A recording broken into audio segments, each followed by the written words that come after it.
किसी ने बिल्कुल सच ही कहा है कि जब तक आप डरते रहते हैं तब तक आपकी जिंदगी के फैसले कोई और लेता है। ये कहानी है एक दुकानदार की जिन्होंने एक अगरबत्ती की दुकान खोली। सेठ जमनादास जी हर रोज की तरह घर से निकले अपनी दुकान पर जाने के लिए। उन्होंने सुगंधित एवं बेस्ट क्वालिटी की अगरबत्तियां अपने यहां मंगाई और बहुत अच्छे से अपनी दुकान पर जाने के लिए उन्होंने सुगंधित एवं बेस्ट क्वालिटी की अगरबत्तियां अपने यहां मंगाई और बहुत अच्छे से अपनी दुकान पर सजाई हुई थी। सेठ जमनादास जी एक शालीन किस्म के व्यक्ति थे। उनका व्यवहार भी अपने कस्टमर्स के साथ बहुत अच्छा था। उनके शालीन स्वभाव के कारण और उनके यहाँ की अगरबत्तियों की क्वालिटी के कारण धीरे धीरे उनकी दुकान जम गई। उनके यहाँ हर रोज अच्छी खासी सेल होने लगी और उन्हें उससे अच्छा खासा मुनाफा भी होने लगा था। सब कुछ बहुत अच्छे से चल रहा था। सेठ जी दुकान की कमाई से बहुत खुश थे। पहला ग्राहक अपनी दुकान के बाहर उन्होंने एक बांधा सा बोर्ड लगवाया हुआ था और उस पे लिखवाया हुआ था कि हमारे यहाँ सुगंधित अगरबत्तियां मिलती हैं। एक दिन एक ग्राहक आया, उसने वो बोर्ड पढ़ा तो बोलने लगा कि सेठ जी मुझे इस बोर्ड में कुछ गड़बड़ी लग रही है। सेठ जी भोले भाले थे, पूछने लगे कि क्या हो गया, आपको क्या गलत लगी? मैंने तो सब सही लिखवाया है, फिर आपको क्या गलत लगा इसमें? जवाब में उस ग्राहक ने कहा कि आपने लिखवाया है कि हमारे यहाँ सुगंधित अगरबत्तियां मिलती हैं, तो आप मुझे एक बात बताइए कि आपने कहाँ सुना है कि अगरबत्तियां दुर्गंधित होती हैं? अगरबत्तियां तो सुगंधित ही होती हैं, इसलिए आप ये जो आपने लिखवाया है हमारे यहाँ सुगंधित अगरबत्तियां मिलता है, इसमें से सुगंधित हटवा दीजिए। बेचारे सेठ जी भोले भाले इंसान थे, सो आ गए उस ग्राहक की बात में और सोचने लगे कि बात तो सही कह रहे हैं ये सज्जन, तो उन्होंने उस बोर्ड में से सुगंधित शब्द हटवा दिया। अब उस बोर्ड पे लिखा हुआ था हमारे यहाँ अगरबत्तियां मिलता है। फिर भी सब कुछ ठीक चल रहा था, अभी भी दुकान अच्छा खासा मुनाफा कमा रही थी। दूसरा ग्राहक कुछ समय के बाद एक और सज्जन आए और उन्होंने उस बोर्ड को पढ़ा तो वो अपना ज्ञान देने लगे कि सेठ जी आपके बोर्ड में कुछ गलत लग रहा है। तो सेठ जी अब इस बार उस ग्राहक की बात को भी गौर से सुनने लगे। उन सज्जन ने अपनी राय रखते हुए बोला कि सेठ जी आपने लिखवाया हुआ है हमारे यहाँ अगरबत्तियां मिलती हैं, तो इसमें हमारे यहाँ का क्या मतलब है? अगरबत्ती की दुकान आपकी ही तो है, यहाँ तो आपके यहाँ ही तो मिलेंगी, और किसके यहाँ मिलेंगी? तो ये जो दो शब्द है ना, ये कुछ जम नहीं रहे मेरी मानिए, तो इन दोनों शब्दों को हटवा दीजिए। अब इस बार सेठ जी फिर सोच में पड़ गए, सोचने लगे कि बात तो ये सही कह रहे हैं, सिर्फ हमारी दुकान ही तो है यहाँ अगरबत्ती की, तो ऐसे में हमारे यहाँ लिखवाने का क्या मतलब बनता है?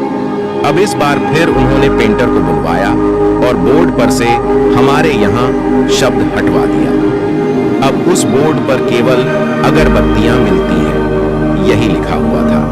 तीसरा ग्राहक, कुछ 15-20 दिन ही बीते होंगे कि एक और ग्राहक आए और बोर्ड को देखकर अपनी राय देने लगे कि सेठ जी अगरबत्तियां मिलती हैं, क्यों लिखवाया हुआ है? सबको दिख ही रहा है कि अगरबत्तियां रखी हुई हैं तो मिलेंगी ही ना, ऐसा तो है नहीं कि नहीं मिलेंगी। तो ये लिखवाने का क्या मतलब?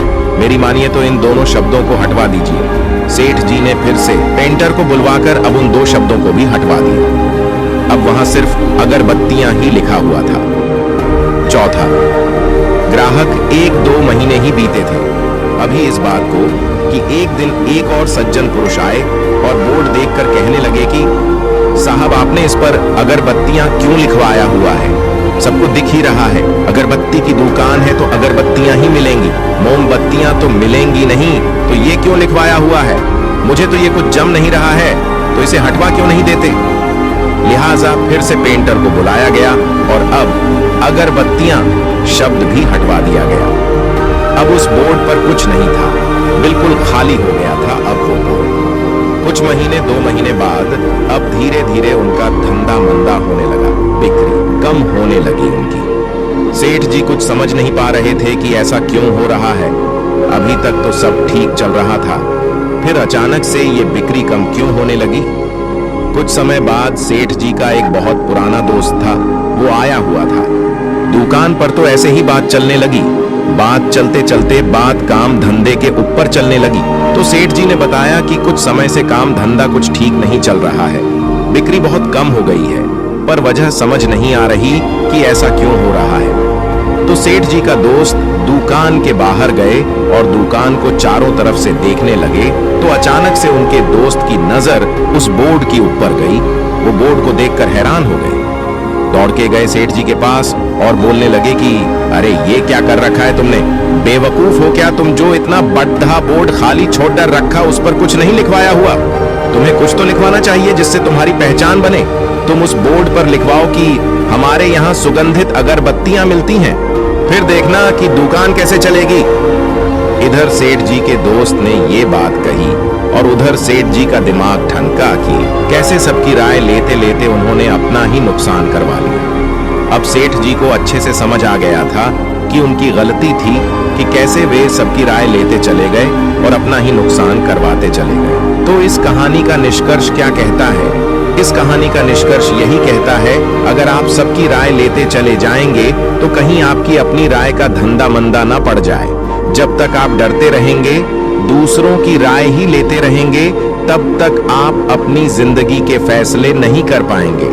तो इसलिए दूसरों की राय से ज्यादा खुद के फैसलों पर भरोसा करें और आगे बढ़ें। और इसी तरह का मोटिवेशनल वीडियो और प्रेरणा देने वाली कहानी देखने और सुनने के लिए हमारे चैनल द डिसीजन 024 को सब्सक्राइब करें, लाइक करें और ज्यादा से ज्यादा शेयर करें, क्योंकि आपके सपोर्ट की सख्त जरूरत है। आपका दिन मंगलमय हो।